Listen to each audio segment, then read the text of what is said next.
Hello again, friends. So we just finished talking about this part about pharmaceutical products and drug action, where we talked about bioavailability, physiological effects, and dosing regimes. There's one thing I wanted to add about tolerance, just because I was afraid I wasn't super clear before. Tolerance takes time to form. So depending on the drug, it could be years, months, whatever. It depends. But basically what's happening with tolerance is your body starts to kind of get used to the amount of drug that you're taking, and it takes more and more of that drug to sort of feel an effect, if that makes sense. So, like, let's say somebody was taking heroin. They take however much heroin for several months, let's say. Their body gets used to that dosage, so if they continue to take that dosage, they will not feel different. So they decide they want to feel different, so they increase the dosage. Then they feel something. Eventually, they'll get used to that dosage, so they have to keep increasing and increasing and increasing the dosage, which is really dangerous because, as we're going to talk about in just a second, you can't infinitely increase the dosage of a medication without reaching toxic levels. So that is related to the therapeutic window, which is the next thing we're going to talk about. The therapeutic window refers to the amount of a drug that is effective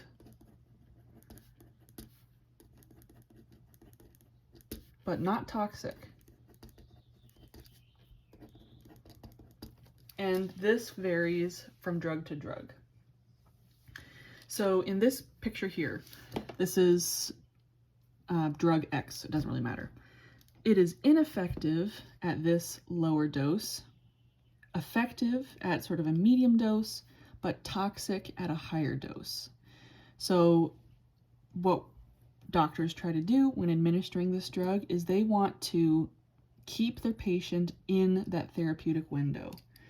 But something you might notice about this graph here is, so this line here is showing the concentration of the drug over time. That's not a flat line. It peaks and dips and peaks and dips and peaks and dips. That's because of your body metabolizing the drug. So since this is not a constant concentration of drug over time, that's why you have to keep spacing out doses over time. So you'll notice a little bit after, there's a slight delay, but a little bit after the dose, you have a peak. Now a little bit after that dose, you have a peak. A little bit after that dose, you have a peak. And what you're trying to do is you're trying to keep the concentration of the drug within this sort of sweet spot right here. This is the spot that is effective, but is not toxic. So it takes a little bit. It kind of depends on the drug for how long that takes. Some allergy medications take about a day to start working. So if this was that allergy medication, maybe you take your first dose in the morning. It gets close to its therapeutic window, but not there yet. You're still feeling your allergy symptoms. The next day you take another dose, and then you start feeling better, but it might dip back into that ineffective range. So you take another dose, and then after that, you're able to sort of stay within that therapeutic window. So let's just write that here. Since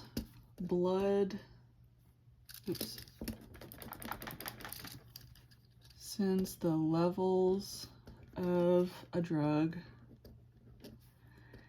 in the bloodstream isn't constant,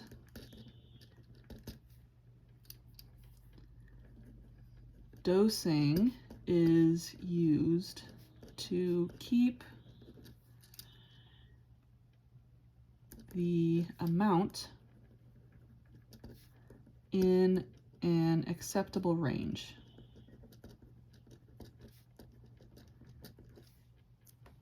Which is the therapeutic window.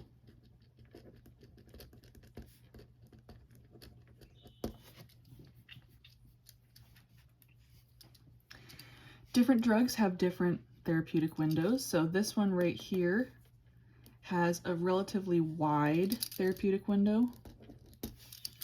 This one has a pretty small therapeutic window. Take a second and guess which of these drugs do you think would be safer as an over-the-counter medication, which means a medication that does not require a prescription. So make your guess, pause the video, and then we'll talk about it in a second.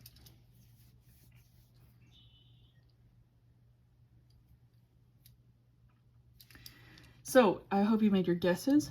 Out of these two options, the option with the wide therapeutic window is safer. That's because you can have a lot more of the medication in your system before it becomes toxic. So this drug is more dangerous than this drug. So out of the two, this one is more likely to be sold over the counter. This one's more likely to have a prescription, and it might be heavily regulated, meaning you can only get so many doses within a certain amount of time, type of a thing. So this one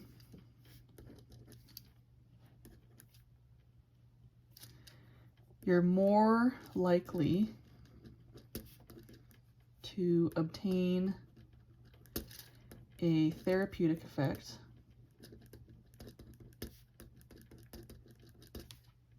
and less likely to have a toxic effect.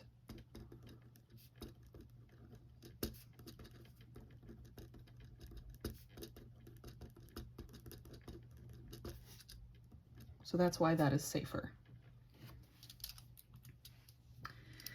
Last thing we're going to talk about today are stages of drug development. So this picture here is showing the approximate amount of time it takes for each of these stages. It's not a one-size-fits-all type of a thing, but based on this, you can see it can take 10 or more years for a drug to reach the market. So here it's saying launch of product here. That's when it would be sold or prescribed.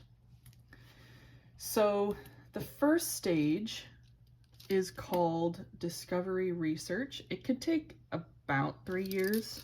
That's right. Approximate time there. Could take about 3 years, sort of give or take, it depends. What happens here,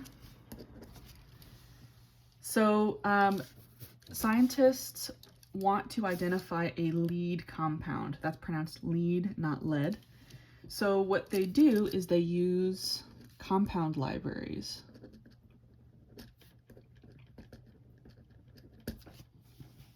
Which is just an electronic database to find their lead compound. And all of the compounds in that library have already been tested.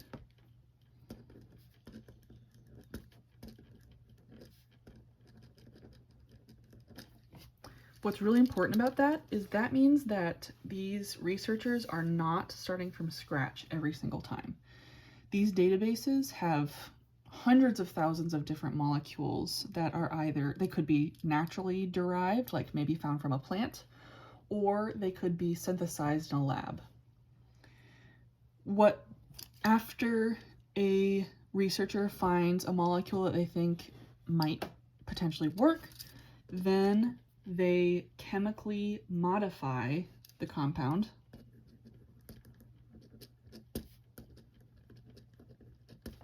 so that it looks different somehow from the compound in the database, and they do biological testing.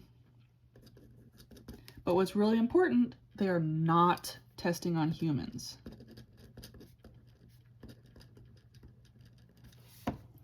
Something you might notice, human testing doesn't happen until much later. So they might first chemically characterize it. They might see how it behaves in like a test tube with various different compounds. They might do animal testing. They might, like a lot of times, researchers will test on mice to see how they metabolize the drug and to see if there are any side effects. So that could take about 3 years or so. Then they go into development research. So this is where the clinical trials are happening.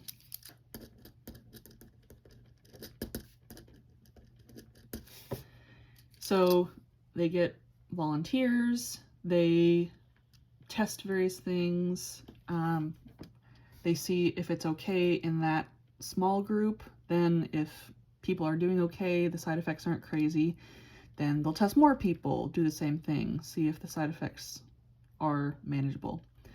Then in the last phase, they're using a placebo. So they're testing to see, is this medication more effective than placebo? So we talked about that, I believe we talked about that very briefly last week, but a placebo is essentially a sugar pill. The researchers could be literally giving someone a Tic Tac. It wouldn't look like a Tic Tac, but they could be giving person A a Tic Tac, person B their medication, and then they will measure the effectiveness of that medication against the placebo. Because remember, with a placebo, a lot of times people feel better even though they're actually not receiving a drug. So that's why they have to test it that way. What they do is, so it says neither the doctor nor the patient knows who's getting what. That is called a double-blind experiment. So if the researcher and the patient do not know who's getting what drug, that's just called a double-blind experiment. And the purpose here is to see, is the drug effective? Are the side effects manageable? And so on and so forth.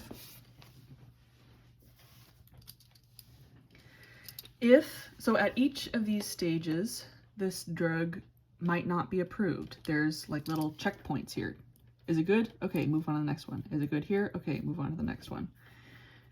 If the drug passes all 3 of these phases, then it goes under regulatory review and post-marketing monitoring. So here, this would be where the product is sold or administered.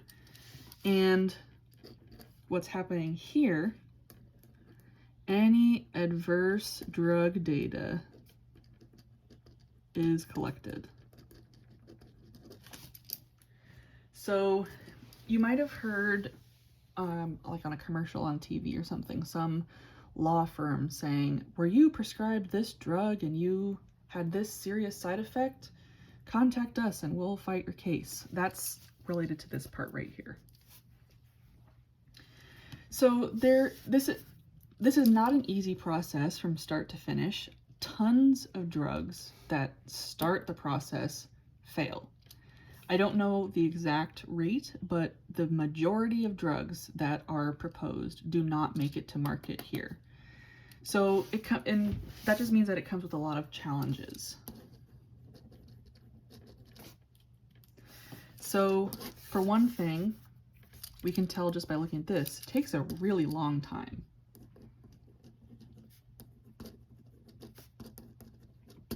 Could take 12 plus years. It's also really expensive. It's expensive to synthesize the compound in the first place. It's expensive to make a lot of the compound. It's expensive when you get volunteers involved. Marketing is expensive, launching the product is expensive, all of that. Every single step along the way comes with a cost. So because of that, companies are really selective about the diseases or conditions that they research.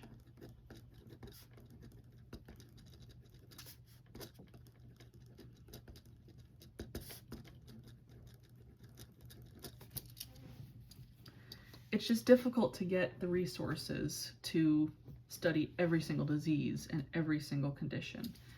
But hopefully, that will change over time as more diseases and conditions are studied. So I hope that made sense. I hope it was interesting. I think medicinal chemistry is super fascinating.